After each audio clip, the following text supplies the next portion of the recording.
भर में corona virus के बाद जारी मजीद 60 अफराद हलाक। National command and operation centre के मुताबिक 24 घंटों में 23,380 कोरोना के टेस्ट किए गए और अब तक मजमूई तौर पर 11,50,140 टेस्ट किए जा चुके हैं। एक रोज में कोरोना के मजीद 60 अफराद जाँ बहक, जिसके बाद मजमूई अमवात 3,755 हो गई, जबकि 77,754 मरीज सेहतियाब हो चुके हैं। पंजाब में कोरोना वायरस से सबसे ज्यादा जानी नुकसान हुआ, जहाँ 1,516 अफराद इस वबा से लुकमा अजल बन चुके हैं। सिंध में 1124, खैबर पख्तूनख्वा में 855, बलोचिस्तान में 106, इस्लामाबाद में 108, गिलगित बल्तिस्तान में 23 और आज़ाद कश्मीर में भी 23 अफराद कोरोना वायरस से जाँ बहक हो चुके हैं।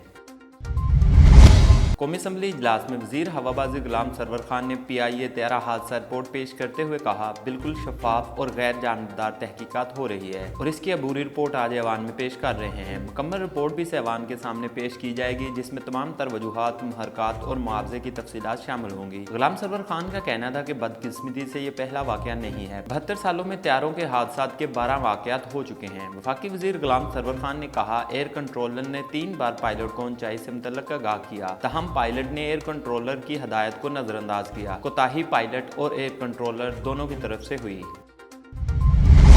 हर ओवरसीज पाकिस्तान के साथ फराड हुआ और घरों पर कब्जे हो गए। इस्लामाबाद हाई कोर्ट ने वजारत ओवरसीज से जवाब तलब कर लिया कि ओवरसीज पाकिस्तानियों की शिकायत के अजाले के लिए क्या मैकेनिज्म है और कैसे काम होता है। जस्टिस अतर मनल्ला ने रिमार्क्स दिए कि आधे इस्लामाबाद में ओवरसीज पाकिस्तान की प्रॉपर्टीज पर कब्जे हो रहे हैं। 1972 में एक ओवरसीज पाकिस्तानी के घर पर कब्जा हुआ, जिस केस का फैसला हमने किया। जो बैरून मुल्क पाकिस्तानी यहाँ आ नहीं सकते, उनको ओवरसीज फाउंडेशन ने क्या सहूलत दी। OPF का कोई मैकेनिज्म नहीं, आपका सिस्टम काम नहीं कर रहा। आपके पास पाकिस्तानी की कितनी लिस्ट है जिनके यहाँ केसेस चल रहे हैं। अगर आपके पास कुछ मालूमात नहीं तो ओवरसीज पाकिस्तानी फाउंडेशन किसी काम की नहीं।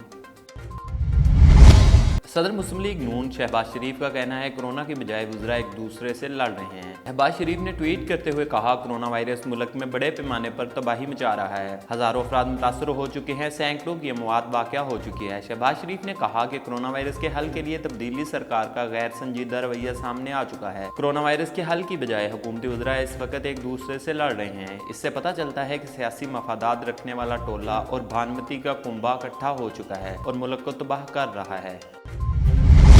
पाकिस्तान और भारत कशीदगी में इजाफा, भारत का पाकिस्तानी सफारती अमले की तादाद निस्फ करने का मुतालबा। भारत की तरफ से नई दिल्ली में पाकिस्तानी सफारती अमले को हरासा करने सफारतखाने के घेराव के बाद अब पाकिस्तानी सफारती अमले में 50% कमी का मुतालबा किया गया है। नई दिल्ली में कई मुकाम पाकिस्तानी हाई कमीशन को मंगल के रोज इस हवाले से आगाह किया गया कि एक हफ्ते में सफारती अमले में 50% तक कमी कर दी जाए। सफारती ज़राए के मुताबिक भारतीय हुकाम की तरफ से इस्लामाबाद में तैनात अपने सफारती अमले की तादाद में भी 50% कमी का इम्कान है। 50% अरकान चंद रोज में वापस भारत चले जाएंगे। सियालकोट की तहसील संबड़ियाल में टाइगर फोर्स के जवानों का मेहनतकश पर बेईमाना तशद्दुद। गरीब मेहनतकश संबड़ियाल टाइगर फोर्स के हत्थे चढ़ गया। दुकान पर काम करने वाले मजदूर एजाज अहमद तशद्दुद का शिकार हुआ। दुकानदार के बयान के मुताबिक सामान अंदर न रखने की वजह पर तशद्दुद किया गया। मरीद केस, सदर पुलिस के 27 ज़ाहरीन ने दोनों तरफ से रोड ब्लॉक कर दिया। ज़ाहरीन की कवरेज करते निजी टीवी के रिपोर्टर पर पुलिस का वहशियाना तशद्दुद और मोबाइल तोड़ दिया। थाना सदर और मोटरवे पुलिस ने ज़ाहरीन को इंसाफ दिलाने के बजाय लाठीचार्ज कर दिया। सहाफ़ियों का पुलिस की गुंडागर्दी पर एहतजाज और आला हकाम से नोटिस की अपील।